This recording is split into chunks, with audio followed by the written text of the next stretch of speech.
The chapter Multimodal Interactive Systems provides you with an understanding of system architectures and multimodal processing steps which are necessary in a multimodal interactive system.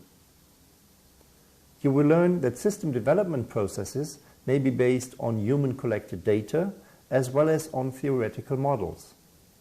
Finally, you will learn the multimodal processing steps which involve fusion, data storage and fission.